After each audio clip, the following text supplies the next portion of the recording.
Well, hey, good morning, everybody, and welcome to another episode of The Unlock Show. I'm your host, Tracy Wilson.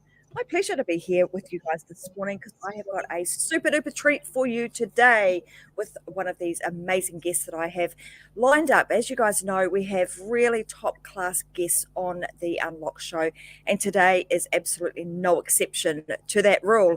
I've got the amazing Steve Fredlund with me, all the way from Minnesota, and he and I have just been having a great conversation behind the scenes about life in general, how we can make sure that we're living a really vibrant and life, and that we actually cultivate that with some level of intention. So I've got some questions for you guys today. Whether you're starting out in business or whether you even work for somebody else, you might be in the corporate world. You are a leader, and to me, it doesn't matter whether or not you have staff members that are working with you, for you, you have a team of people, whether you are leading a band of one, in some way, shape, or form, you are a leader. And sometimes, as we go on this journey of leadership, we can get a little bit lost and we can become a little bit unhappy. And we then start to think about, how the heck do I bring back happiness? Where do I find the happiness in my leadership? How do I cultivate a team that is actually happy and vibrant? Well, today's guest is going to share with you all of his findings. After 30 years in corporate and also in business, he has done some amazing things. He's traveled the world speaking on many stages. He's also been a 2 times TED Talk speaker on this particular topic. So I want you guys to listen up today. I want you to really think about the things that Steve speaks to us about and how you can bring those things into your life so that you too can create and cultivate a life that is full of vibrancy, is full of happiness, and that you too are able to be the most exceptional leader to yourself, to your family, and to those around you. So I want to welcome to the show, Steve. Fantastic to have you here. Oh, Tracy, it's great to be here. With that whole introduction, I'm like ready to go. Let's go. That was fantastic. Awesome. Well, hey, look, as I mentioned to everybody a little bit earlier, you and I were having a bit of a chat behind the scenes, and you've told me some of the amazing things that you've done. But one of the things I'm really interested in is, I know through reading your bio that you made a bit of a change about 15 years ago, and you started really thinking about this concept of leadership and how you can become, how do you become a happy leader?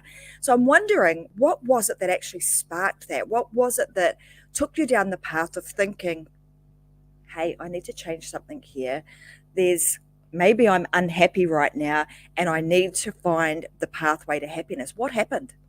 Yeah, it really was that. Everything was going great in the corporate world. I'd just been promoted. Everything was like on top and rising, right? Like great relationship with my wife, my kids. Everything was amazing, but I was feeling absolutely miserable and I couldn't explain it. And I live in Minnesota in the USA, and there's this bridge that goes across the Mississippi River called the Stone Arch Bridge. And every afternoon I would walk across that on my lunch hour, trying to figure out why I was so miserable, because it didn't make any sense, right? On paper, everything was perfect. My life was amazing. Like so many people would trade their life on paper for mine, but internally I was just so miserable and I could not figure out what was going on. And I didn't believe it was clinical depression or anxiety, some of those issues that people struggle with. It was just, I felt like I was living this good life, but I was trapped. And I felt like I had nobody to complain to about. Like, what right did I have to complain about it? Right? Like I was, 35 years old, everything was great. And, who am I going to complain to? I grew up really poor. I can't talk to my mom because what am I going to tell her? And so it just felt like I was trapped in this good life and just super miserable. And then eventually I connected with my mentor and I just said, what is going on here? And he helped me figure some things out that made me realize that I was just not aligned with the life of who I was and what I wanted to do, what I was passionate about, what my strengths were no longer aligned to the job I was being asked to do after I got promoted. And it was really just that misalignment that made me realize how important it was to really truly understand who I was and try to line up my life, my work life to those things, because it was that misalignment that was driving my unhappiness. And so once I realized that, I started becoming more intentional about doing things that made me happy, that lined up with who I really, truly, authentically was, and then start beating that drum and start telling other people about that. Because as it turns out, as I started sharing my story about being unhappy in my work life, I wasn't alone. There's a lot of people who on paper had this great life, but were really miserable inside. And so that was really the start of that journey. I mean, it's fascinating, isn't it? And I think about even just yesterday, I had to go out and run a couple of errands, and one of which was to get a new photograph for my passport because I'm about to do some travel in the latter part of this year. And anyway, I walked into our local post office, and the woman that was behind the counter there, clearly, I think, I would hope that this episode she would listen to, because honestly, you could actually tell that she was totally unhappy, and more likely than not, it is also because she was totally misaligned with what she was wanting to do. Her job or her, her way of life had become totally out of balance and off, off the scale of where she wanted to be, because she just clearly was not a happy person in her job. So when that happened, Steve, and you started talking with your mentor, what were some of the things that where did you have to go? Like, how far down did you have to dig to really realize that, oh my gosh, this is the case? Because I think this would be a fairly commonplace issue where a lot of people on the outside are like, what have I got to complain about? If I complain to somebody, they're just going to look at me like, what's wrong with, Right. What are you complaining about? What's wrong with you? You've got everything together.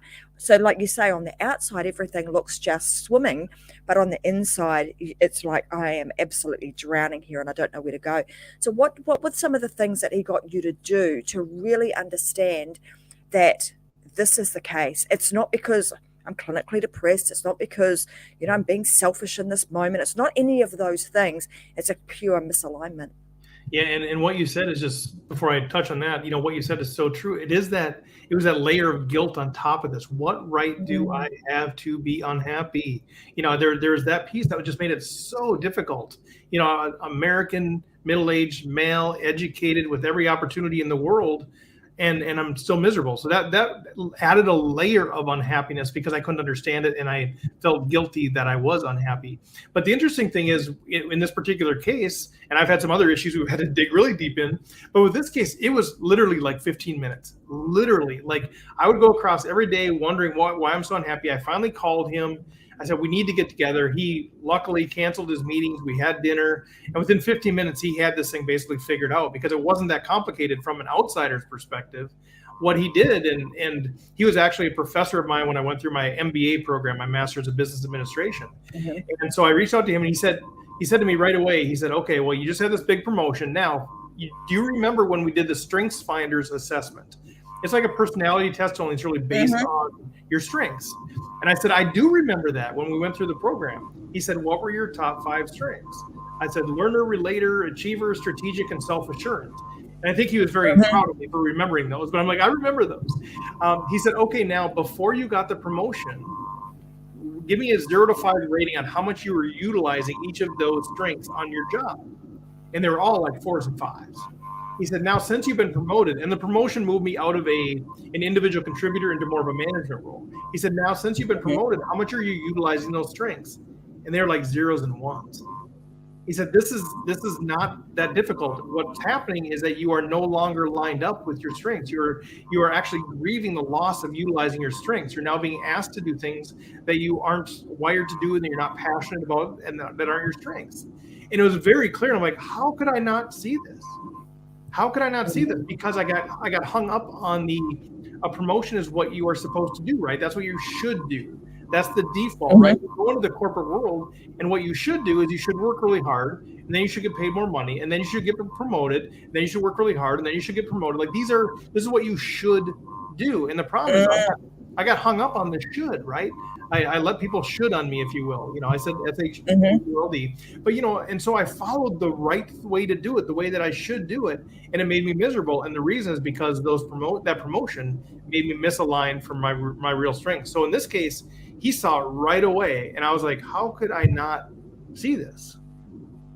Yeah, it's fascinating, isn't it? And like you say, I think often we'll go through life and we'll do things in a way that we think we should do, the Yeah. way that society thinks we should be doing things, and therefore we tend to follow that pathway, and we neglect, or we don't take the moments to say, well, actually, Yeah.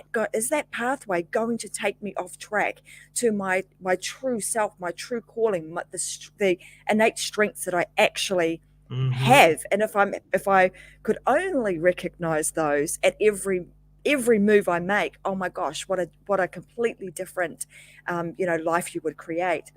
So let's fast forward on that just a little, because you know at this point we've got this amazing promotion. You should be happy, Steve. Like, you've Yeah. got a promotion, right? What's What's wrong with wrong you, with you? Right. man? Yeah. What's wrong with you? You should have that.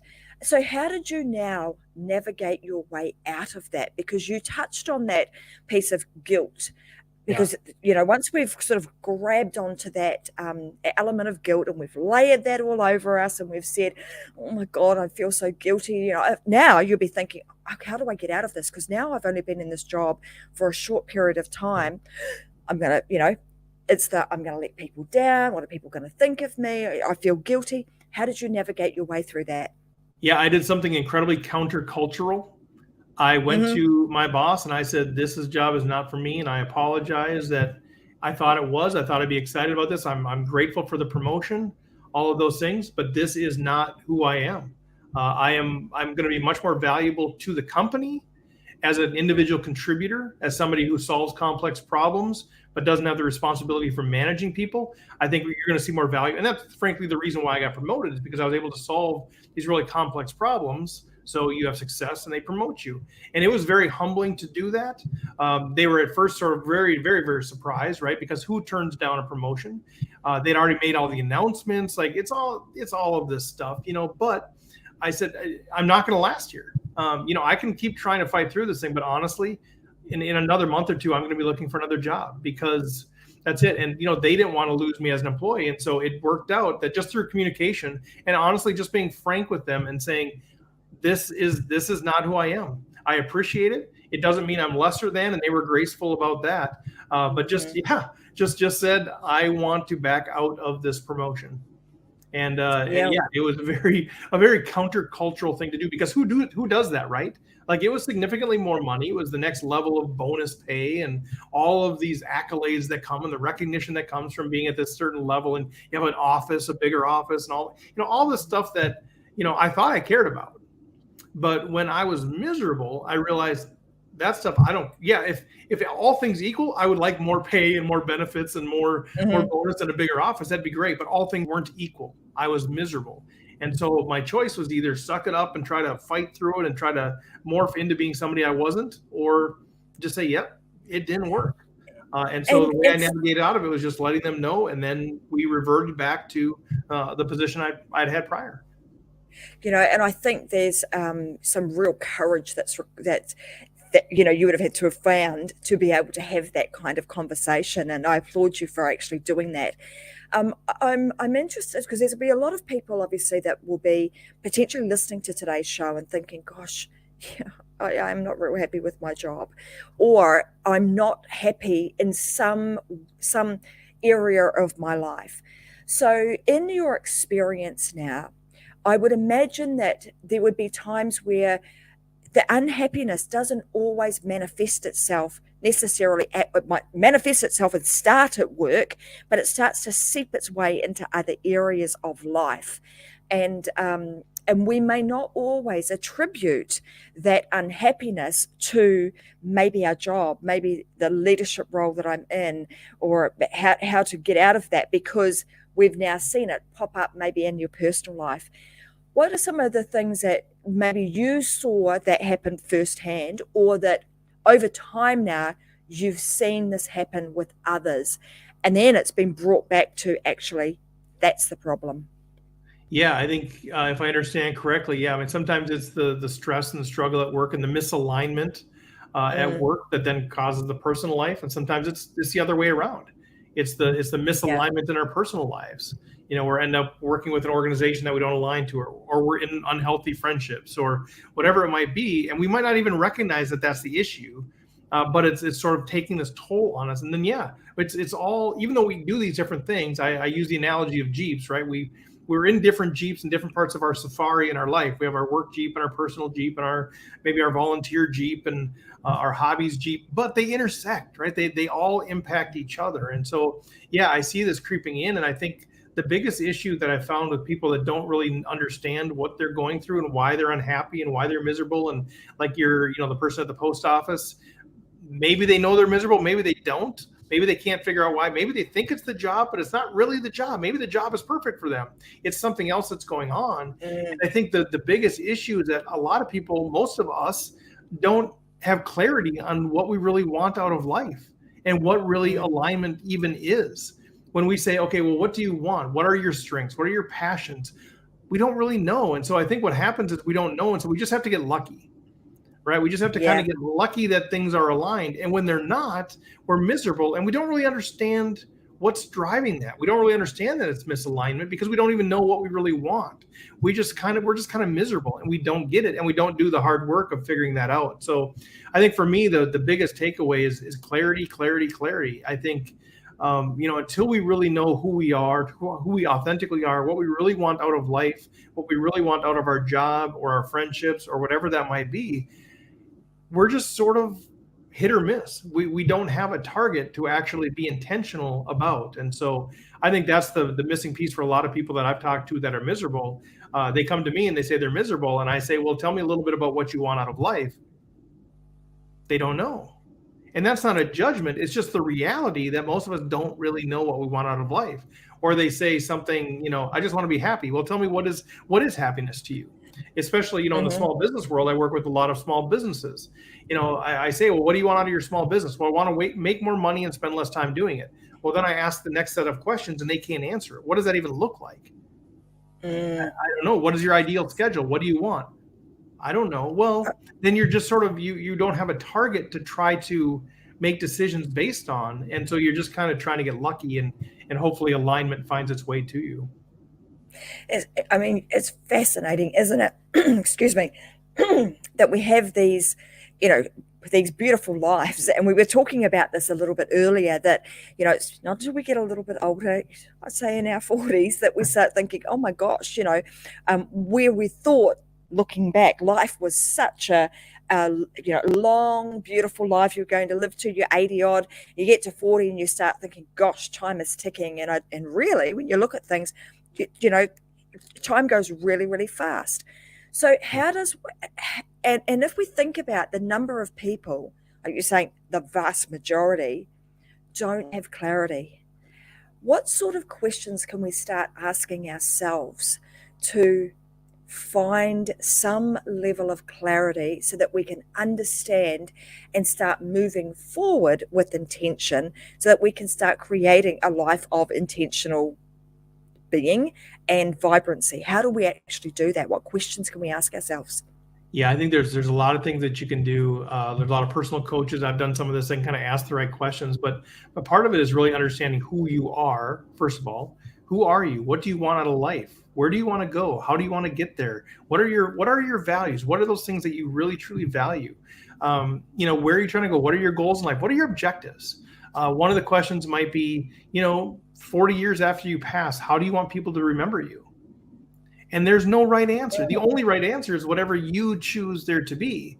If I say, well, man, I want to be remembered as somebody who left a legacy in this world, well, that might not be your thing. And so I think a mistake that people make is they go, oh, that sounds really good. They read something or heard a speaker and they're like, oh man, they want to leave a legacy. That's what I want. But then they start living that way, and that's not really what they want, and that's okay. And so I think what's really hard is to answer those questions truly and authentically and strip away all of the expectations that others might have of us, strip away all of the shoulds, strip away all of that stuff and say, no, truly you. What do you really want? How do you want to live? What kind of people do you want to be around? What do you want? How do you want to be remembered? And so I think those are the kind of questions that we need to ask. And they're really hard to answer unless you have a really gifted person asking you the next question. I think because we just answer once and we're like, oh, okay, that's fine. I want to leave a legacy. Well, what does that mean? Leave a legacy. What does that even mean? You want to leave a bunch of money to your kids? You want to be remembered as a kind person? You want to start a scholarship? like, what does that even mean? I don't know what that means. And so we have to kind of fight through some of those things. And even just, how do we want to live our days? What is a good day? And one of the questions I ask people, I even ask this during interviews, which kind of wigs people out, especially young people. Mhm. They tell me about a day where you actually went to bed at night, you put your head on the pillow, and you thought, that was a great day. If I could only repeat that day, my life would be wonderful. What is that? What happened to that day? Was it a beautiful bike ride? Was it you got a chance to paint scene? Was it a walk in the woods? Was it just hanging out with friends? Was it one-on-one friendship? Was it getting a ton done? Was it being really productive at work? Like, what was it that day that just stirred you up, solving a complex problem? What was it? And I think those are the kind of problems or the kind of questions that can give us clues into who we really are and what we really want. And then the other tool, Absolutely. the other tool and resource is sort of even taking personality exams. I mentioned Strengths Finders, but there's a ton of different personality tests: the Enneagram, MBTI, Myers-Briggs, all of all of these different things. And I used to be really somebody that said those are a joke. Like, why would you want to do that? Because I only had to take one if I was up for promotion. I'm like, this is stupid. How can I answer 50 questions and somebody's going to figure out who I am? And then the Strengths Finders thing happened, that Stone Arch Bridge moment with my mentor, Paul, where he used Strengths Finders to show me how I was misaligned. And I became a big proponent of those. And so I encourage people not just take one of them, but take a few of them, because they're different purposes for those tests, and then look for themes. And so if you're struggling to figure out like who you are, your identity, how you're wired, what you enjoy, sometimes those can actually really be helpful. Look for the themes in there, and then show it to people that know you the best and say, do you agree with this? And so I think it's a combination of being asked questions, answering questions yourself, and then taking some resources like that and putting them to use. And like you say, sometimes it is a great idea just to get somebody else, a mentor, a coach, to actually work with, because they'll dig deep. They'll ask you some really deep questions that will get you to think and start really uncovering who you really are. What are you about? There's this great one, actually. And I'm pretty sure it's Tony Robbins, actually, that asks this very simple question: but why? Yeah. So when you're asking those questions of, so what do you want in life? Well, I want to build a legacy, but why? Why? And then the next thing, and it's like 7 layers deep. 7 And whys. if you Yeah. you continue to ask yourself that why at least 7 times, you might just get to the crux of what you're really about. But I love those. I'm in agreement with you. I can remember doing those back in my corporate days too, and thinking, oh, what this load of nonsense about. And then all of a sudden realizing that actually there's a lot of strength in doing these and doing multiple different ones for those purposes of they have a slightly different intention with them. Yeah, and one of the things I've done with sorry to cut you off there, but one of the things I've done with the seven whys is a great exercise too that people could do. For each part of your life, think, okay, what are the different major areas of your life? Okay, work, family, friends, hobbies, whatever they are. Write down, for each one of those independently. Write down, what do you really want out of those? What do you want out of a relationship? Whether you're in one or not. What do you want out of friendships? What do you want? So write each of those things down independently, and then do your like exactly what you said. Ask why, and then for each one, don't think ahead. Just for each one, why do I want, somebody to love me? Why do I want to be recognized? Why do I want to be productive? Whatever it is, write the why down for sure for each one of those, and then do them all, and then go back through it again. Okay, now answer each one of those why. And do that for all of them again until you can't answer them for any of them, and then sort of combine it all and look for the threads. And you're going to see some amazing continuity between there, that often the real core why that you want at work is the same core why that you want in your personal life. It's the same core why that you want out of a volunteer experience. That's where you get to the heart of who you really are, what makes you tick. And so that's a great way to kind of take that why exercise and expand it broadly, and take your time doing it. And boy, you're going to see some themes come out of there. Go like, that's it. That's it. I want to be respected, or, I just want to be unconditionally loved, or I just want to solve complex problems. Who knows, whatever it is. And that's going to hold the key then to how you become happier. Absolutely. And then you've got something that's going to, it's almost like your North Star, isn't it? Yeah. It's like that is the thing that is going to hold me steady in whatever I do. Moving forward, if you apply for that promotion, you can say, well, is that actually going to, enable me to do whatever that North Star is? And if the answer is yes, then it's most likely a great opportunity for you to pursue. And if the answer is no, then you might cut it off at the post and say, this is not somewhere I want to go right now because it's not in alignment with me, and it's not going to, my happiness is at risk if I go down that path. Yeah, and you're So I hitting on think it's a the great two big pieces. exercise. Sorry Mm. again. You're hitting No, on those you go. two big pieces, like the clarity thing. Like I still feel like that's like 95% of the work. I know, Einstein said if I had an hour to solve the problem, I'd spend 55 minutes on the problem and 5 minutes on the solution. And I think so. You do all that hard work and you get that North Star, like you're talking about. But then what you're talking about is that intentionality of actually using it, of actually making decisions based on it. Because it's one thing if we understand the North Star, but if we never use it in our decision making, it's lost. But if what you're saying is saying now that we have that, is which decision is going to move me closer to that? Do I stay in my current home? Do I move? Do I travel to New Zealand or do I not? Like, which one is bringing me closer to that North Star? So again, I apologize, I kind of jumped in there, but what you said was so good. Like, clarity without that intentionality is just sort of like, okay, now I'm just dreaming. It's that intentionality that Mm. actually makes it real and actually starts to realign us. It's like when you go to the chiropractor and they fix your back. Like when when you start making decisions based on your North Star, that's when your back starts getting realigned. Absolutely. And just back to you were talking about an analogy of having a Jeep, and that, now we're, whatever journey we are going on, what passengers, what people are we going to put in our Jeep that we're going to enjoy the journey with. And so that North Star becomes almost like the Jeep. That's the one thing that I know is going to go with me no matter where I go. And now I'm determining, okay, well, who am I going to actually load my car up with, that I'm going to enjoy the journey with. And I know that you do that in every area, in every area of your life, whether it's your personal, your professional, your hobbies, whatever it is, you're always able to come back to that. I know one of the things that you've spoken about in the past is this concept of default driven leadership. Can you tell us a little bit more about what do you mean by that? Yeah, I think it's a little bit like what we talked about before with the promotion, that so many of us lead by default. We just do Mm. things the way that we should do them, right? Well, that's what we're supposed to do, or we do them, based on what other people expect of us. That's what default-driven leadership is. Rather than saying what are my core values, where am I really trying to go, what's it going to take to get there, and maybe even breaking new ground. A lot of us are stuck in just doing things the way they've always been done. And some of that's just because it's easier, right? We can be lazy and just say, well, that's easier. But I think some of that, what's really embedded in some of that when we lead by default, is that we feel like it's less risky. What I mean by that is that, okay, if I take over a position and it's something that you've been doing the whole time, and then something goes wrong, and I'm doing it the same way that Tracy always did it, I can say, well, that's the way we've always done it. That's the way Tracy did it. Versus if I make a change and now things go wrong, it's kind of on me. And so I think Mm. there's a little bit of a risk management piece that's embedded in doing things by default. But yeah, I mean, I think what happens is we don't progress.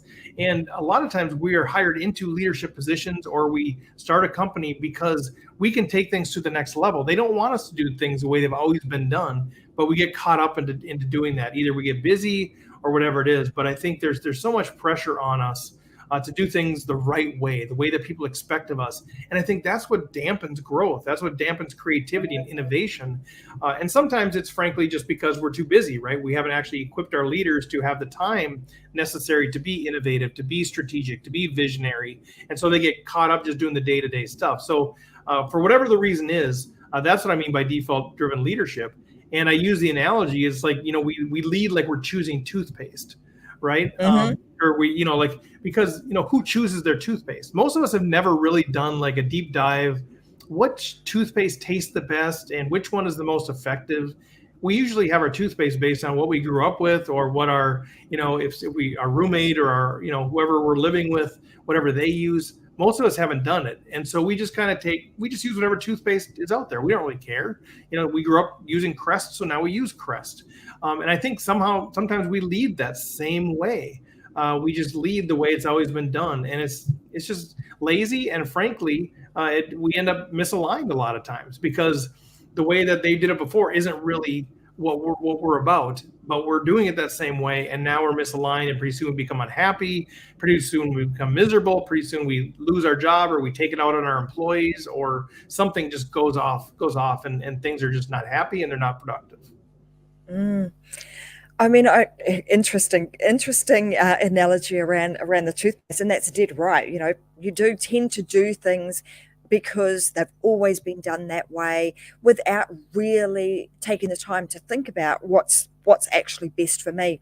So if we fast forward a little bit, because we've talked about, obviously that corporate career, and then you having the, realizing that at the time, gosh, there's a misalignment here, and going through that process and realizing, wow, I don't think I'm alone with this. I think there are millions of people around the world who are in a similar should be position, because they're doing things the way that they think should be done.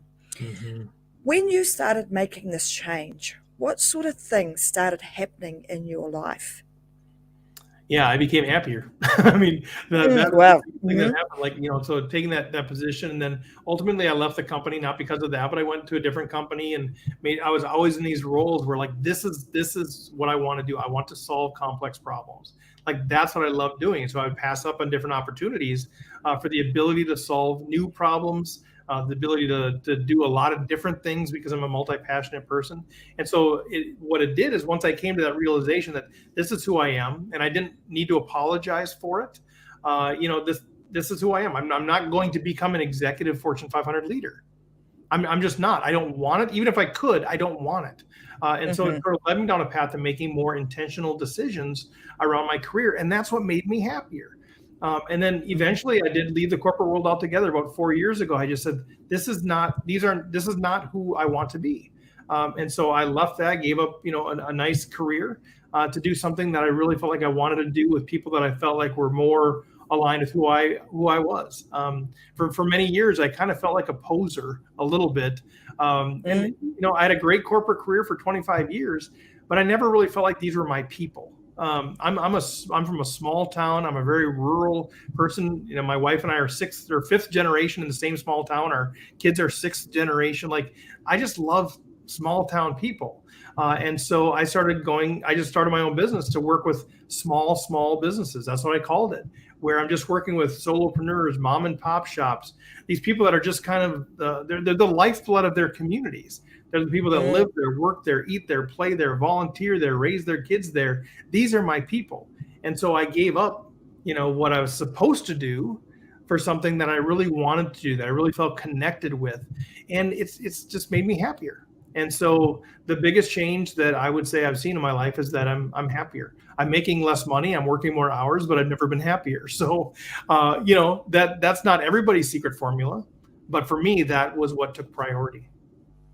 Yeah, I love that. And I love, that living in a small town. There is something. I grew up in a very small town. I don't live in one now. I live in a big city, but there is really something special about that small town.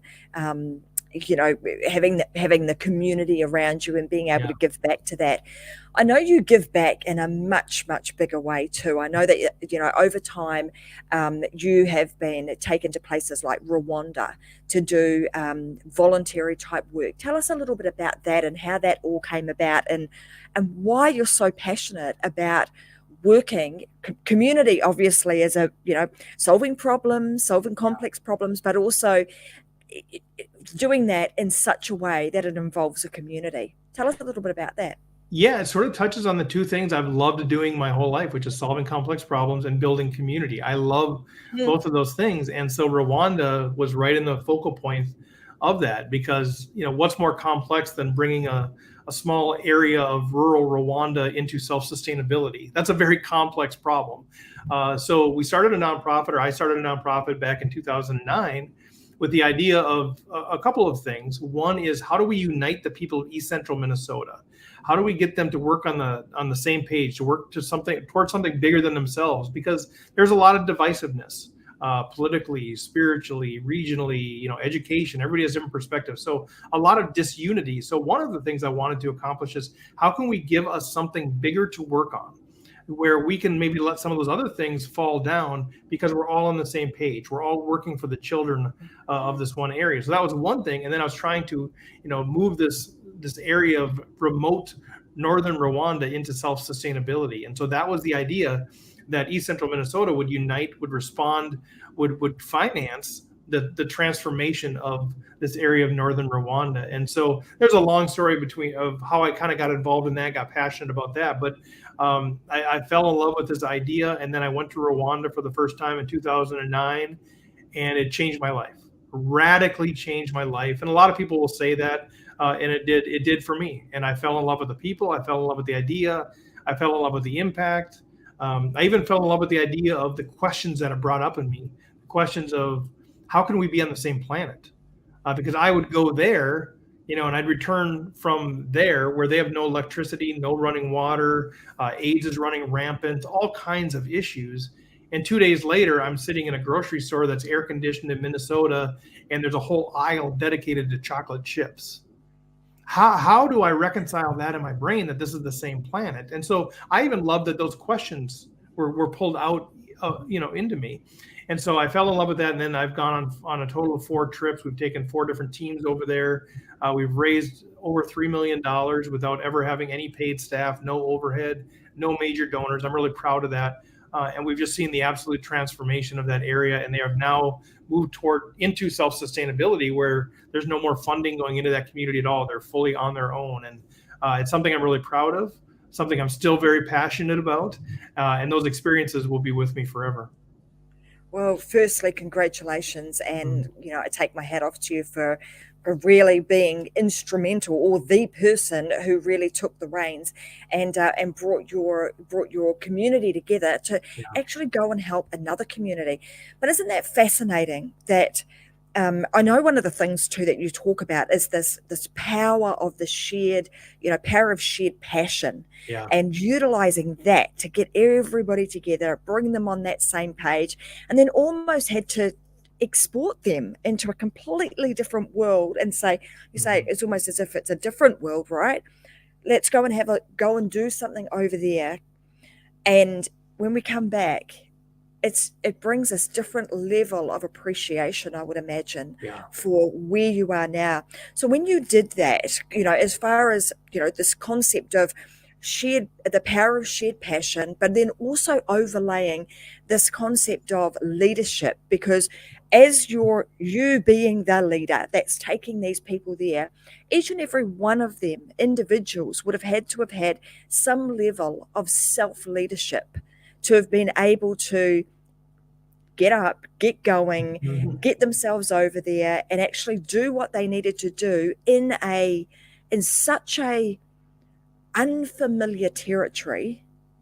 Like, how did you do that, and what was the power of that shared passion, but also how did each and every one of them manage themselves individually to make sure that the project, the mission, was completed? Yeah, that's a great question. I think, the first trip, there was only four of us that went. Each other trip was quite a bit bigger, but I think we maybe didn't even know what we were getting into. None of us on any of the trips had ever been to Africa before. I was 39 years old. I'd never even been outside of the U.S. until I went to Rwanda, East Africa. Like, that's, of course, the first place you go. And so I think we kind of knew what to expect. We talked to people, but we didn't really know what to expect. And so it was frankly quite overwhelming. And it was daunting, scary at times, of course. And then on the first trip, they said, you need to go on a safari at the end for a couple of days. And I was like, this isn't a vacation. We don't want to go on a vacation.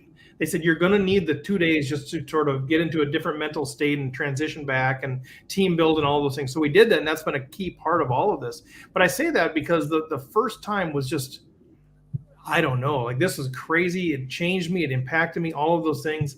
And so then on the next few trips, I could really help people prepare for that trip. I knew what they were going to experience. I knew what they were going to see, taste, smell, feel, all of these things. And so it was really helping people get into that state of really understanding what, kind of managing expectations of what they're going to get into. But you still can't really prepare for some of those things. You can't prepare for holding an 18-month-old child that weighs less than 10 pounds. You can't prepare for those kinds of things. So you try to get them in that right place, but it's just hard. You just have to experience it for yourself. But you just let people know they're going to be overwhelmed with emotion, and that's okay. And I just tried to get everybody to a place where they would lean into it. Don't hide from it. Experience it, fully experience it. Whether you're at the medical center experiencing that child, or some of the other really hard things that we saw, or you're being chased by elephants and you're all laughing and that kind of thing. Whatever it is, lean into it, soak it up, take it for every ounce of it. And so that was always my message to people: no matter what's going to happen, try to soak it up. But it's hard to really prepare for that. But just be prepared to be changed. So after experiencing that, because there's one thing to know what to expect, and then there's another entirely different thing to knowing and actually know, completely Yes. different, right? Yes. Going there and experiencing it. So after experiencing that and then coming back or going back to Minnesota, what sort of things, like from a leadership standpoint, have you seen people transform? Like, what has actually happened since then? Yeah, I mean, a lot of things. I mean, everything from my own personal gratitude. I still haven't turned on a water faucet in the last 13 years without being grateful that I have running water. Like, it's changed. I'm getting emotional, but it's changed me that profoundly. From a leadership perspective, I think what I've learned has been a few different things. One is that when you have a shared vision, when you have that idea of the collective we, that idea of something bigger than ourselves, that we can become part of and help people belong to that. The impact that it had in East Central Minnesota, from all the people that were involved, whether they were giving money, whether they're coming to events, whether they were sewing shirts and pants for kids that we would bring over, donating boots, sewing quilts, whatever it might be, all the people that were involved in that, it transformed them forever.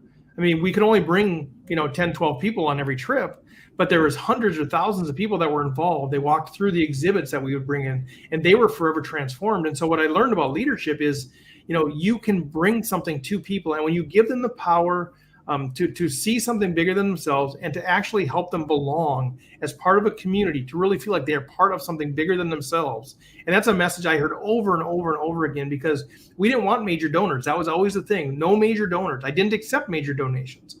I would go to these like small nonprofits, like a small church. I remember one board, it was like 3 people on the board, and I think the church had 25 people or something. And this wasn't a religious thing, but just I would bring up to them, and they said, we never thought we could be part of something like this. And so what I learned about leadership is when you can create this incredible vision, and then really help people feel and belong in a real tangible way, that forever changes their life. So there's that. And then what I learned about leadership over in Rwanda is just so many lessons about what's it like to lead, from their community members, from their nonprofit leaders, from the people on the ground. What's it like to lead in that sort of a situation? Right? Because we're the Americans, so we have resources. For some people, oh, how fun, you got to go to Africa, right? I mean, we have that benefit, and we get to go back home. We can visit a mud hut, we can visit the 10-pound baby, we can see the maternity ward with no running water, electricity, no floor drain, and the buckets that are just marked placenta and afterbirth. We can see those things and then just come back to our life. What's it like to be a leader in those areas where it's a 40% AIDS prevalence? What's it like to be in a place where people get killed by hippos, and then they're walking home from that funeral and somebody else gets killed by a hippo? Like, these are the people that we're talking with. What's it like to lead in that situation? And you see the heart of these people, and through translators, I was able to figure that out and kind of get some insights there. So, I mean, I could go on and on, sorry, but the leadership lessons are so vast. But the leadership is leadership, no matter where you are. Just like being, their moms care for their babies as much as our moms care for our babies. Their leaders have the same sort of idea that we have here. It's part of a bigger picture. And when you are operating in post-genocide Rwanda, People only know Rwanda for Hotel Rwanda, a movie about the 1994 genocide, where millions of people were killed with machetes and millions of people were exiled, and terrible. But the leadership there that has united Rwanda has been so huge, because it's all about having one united, being a cohesive Rwanda, that we will never make it if we are divided. And so it's the same leadership principles of saying, here's the vision.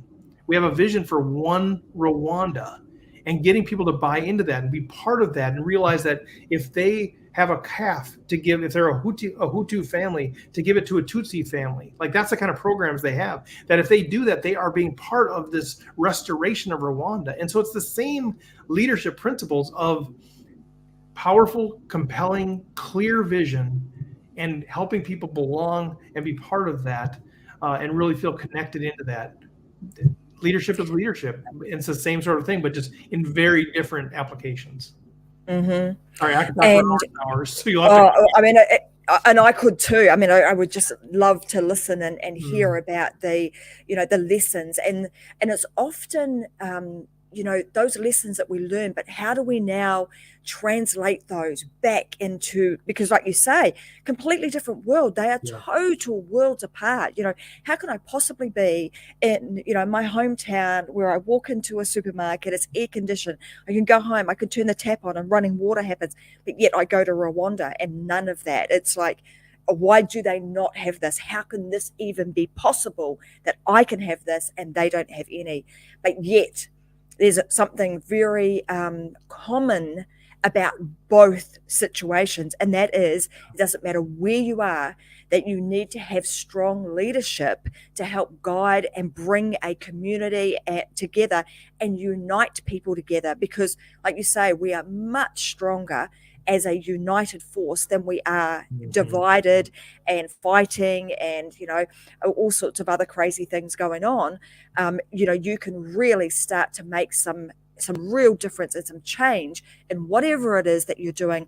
If you can step up, you can create a vision, you can impart that vision and allow those around you to come on board, allow them to have a sense of purpose and a shared passion for what you're doing and be involved. That's how you're going to get real change happen. It doesn't matter if you're in the corporate world, whether you're a one-man band trying to influence people in your local community, or you have a large team of people. Those principles apply no matter what the situation. Yeah, but I think that's so powerful. Sorry, go ahead, please. I'm sorry. No, I was just going to say, that's so powerful. Yeah. Like you're saying, people, they want to belong to something that has meaning and purpose to it. Yeah.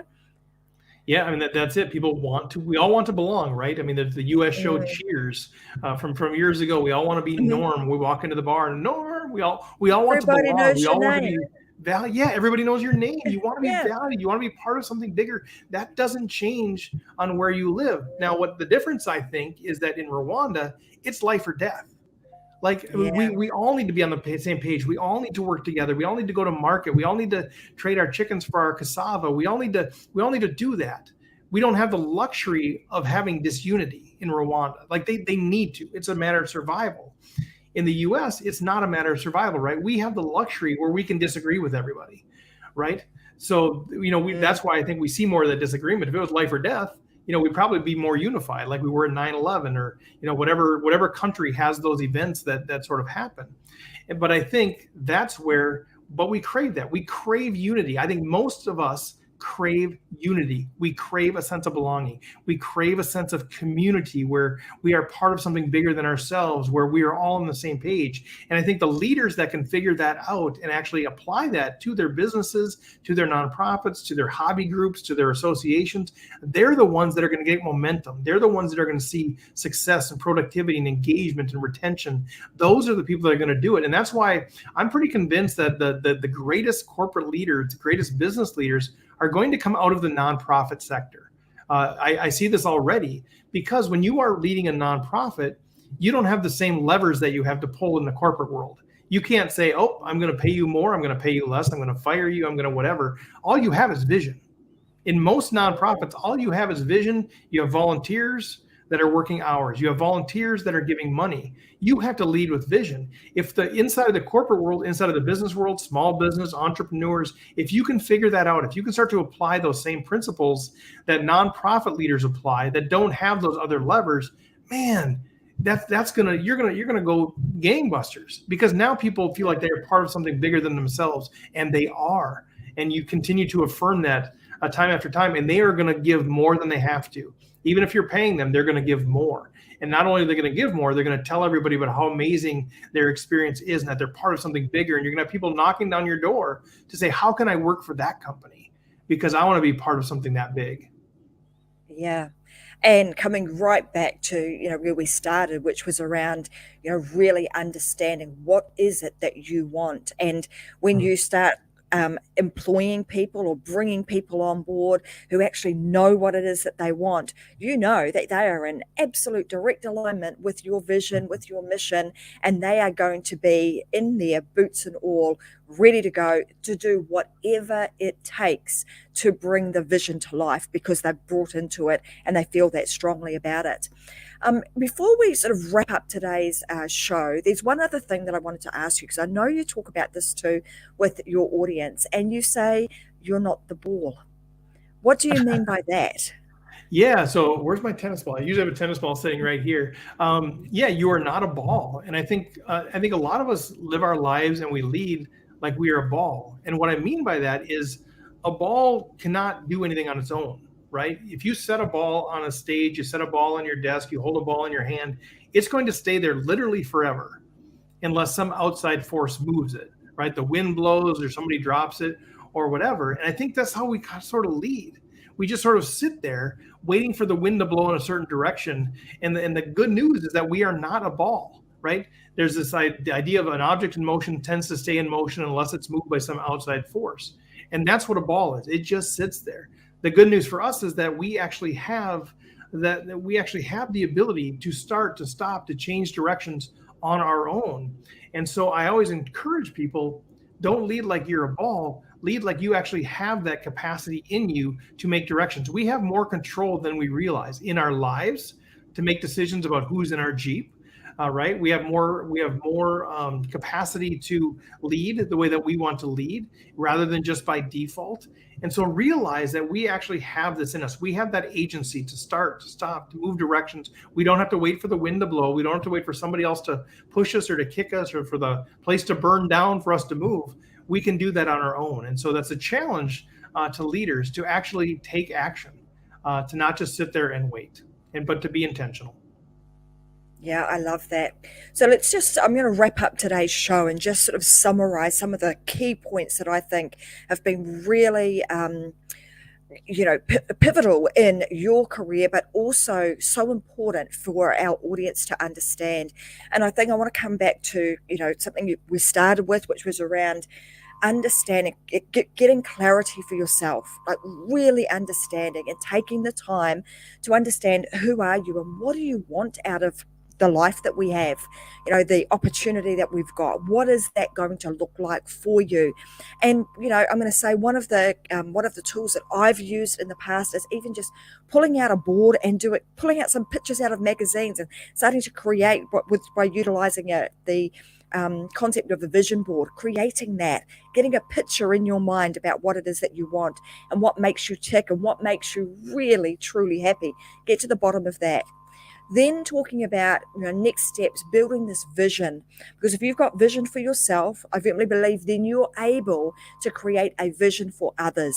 If you can do that and you can paint that picture so vividly that others are like, I see that, I want that, I'm in, let me at it. They're going to be on board and you'll have no problem in being able to influence and lead others in a way that is really kind and and supportive. And then the third thing I've really pulled out of what you've talked about today is just be intentional about what you want in life. But in that intention, make sure that you're creating and becoming part of something bigger. We often think quite small. We often think, gosh, I can't do that, or I could only, create this in my life, when in fact, being an infinite being, you can create whatever you want. So the bigger you allow yourself to dream, the bigger opportunities will come your way, and you potentially will be able to be part of something much, much bigger than yourself. So those are kind of my 3 takeaways from today. And if you want to add anything to that, Steve, if there's anything else in particular that you'd like to say, if there's one thing out of this that I think you guys should do, it's this. I love it. It's a great recap. I didn't need to be here. You nailed it all. I think the only other piece would be, one of the jobs we have as leaders, we hire people, right? We try to bring people into our Jeeps. And I always encourage leaders, don't always hire just based on their capacity and their experience and their skill set. Hire based on alignment. Because if you want people that are really productive, engaged, and they stick around longer, it's the people that are lined up. And what I mean by that, they're lined up with their values match your values as a company. Their values line up with your vision. The job responsibilities line up with their passion and their strengths.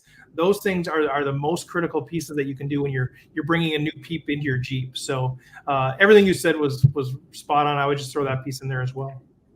Which is a fantastic thing to add, because I think that is super important.